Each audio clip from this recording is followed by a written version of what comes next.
Praise the lord. దేవునికి మహిమ కలుగును గాక.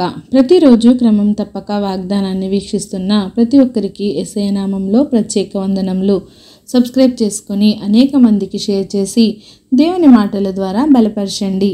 ఈ దినమునకై ఏర్పాటు చేయబడిన దేవుని వాగ్దానము సామెతల గ్రంథము 8వ అధ్యాయము 34వ వచనము.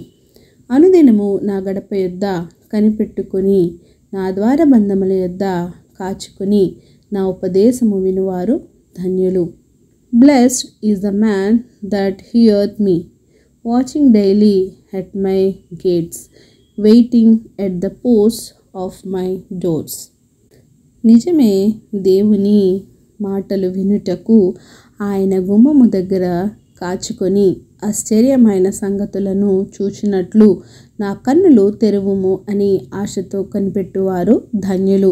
ఈ లోకంలో ఎన్ని గ్రంథాలున్నను పరిశుద్ధ గ్రంథము అని పిలువబడేది బైబిల్ ఒక్కటే. అట్లాంటి గ్రంథాన్ని ఒక సామాన్యమైన పుస్తకము వలె, ఒక న్యూస్ పేపర్ వలె చదివితే అది ఎంత మాత్రము అర్థం కాదు.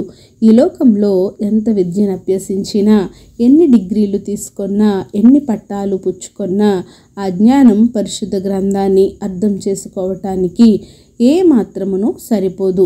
మన మనోనేత్రాలు తెరవబడితేనే గాని పరిశుద్ధ గ్రంథంలోని ఆశ్చర్యకరమైన సంగతులను గ్రహించలేము. అది ఎప్పుడు సాధ్యమంటే నీవు తెలుసుకోవాలనే తృష్ణను, కోరికను నీవు కలిగి ఉండాలి. తెలుసుకోవడానికి పరిశుద్ధాత్మని సహాయం కొరకు ప్రార్థించాలి. దేవుని అడిగి ఆయన చిత్తానుసారముగా నడుచుకొనుట నేర్చుకోవాలి.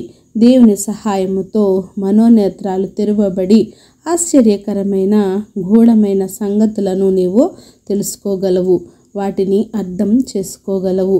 పరిశుద్ధ గ్రంథంలో ఆయన పిలుపును, దాని నిరీక్షణను, పరిశుద్ధులకు స్వాస్యము, ఆయన మహిమైశ్వర్యము, ఆయన బలము, ఆయన శక్తి, జ్ఞానము, ఆయన మహత్యము, ఇలాంటివి ఎన్నెన్నో ఉన్నప్పటికీ కొన్ని మాత్రమే దాగి ఉన్నవి గ్రంథంలో, కొన్ని మాత్రమే ఇమిడి ఉన్నవి. ఇంకా ఎన్నెన్నో పరిశుద్ధ గ్రంథాన్ని ధ్యానించగలిగితే లెక్కకు మించిన సంగతులను నీకు బోధపడతాయి, అవి నీకు బోధించబడతాయి. మన దేవుడు మహిమా స్వరూపియగు తండ్రి.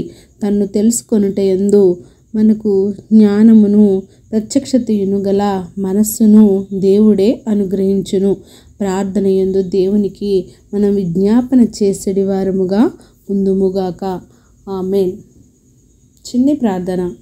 సకల ఆశీర్వాదాలకు కారణభూతుడైన మా ప్రియ పరలోకపు తండ్రి, మీరు ఇచ్చిన వాగ్దానంకై వందనాలు దేవా. ఎవరైతే ఈ వాక్యాన్ని విన్నారో, విన్న వాక్య ప్రకారం వారి జీవితాలను సరిచేసుకొని నాయన అనుదినము నీ ద్వార బంధముల యొద్ద కాచుకొని ఎవరైతే నీ ఉపదేశమును వినుటకు వేగిరపడతారో అట్టి వారి ధన్యులని నీ వాక్యం సెలవిచ్చిందయ్యా. అవును ప్రభువా, అట్టి రీతిగా నాయన నీ ధర్మశాస్త్రమును మేము ప్రతిదినము నాయన ధ్యానించి వాటి యందు ఉన్న గొప్ప సంగతులను, గూఢమైన సంగతులను మేము అర్థం చేసుకొని వాటి ప్రకారం నడుచుకునే భాగ్యమును ప్రతి ఒక్కరికి దయచేయండి దేవా.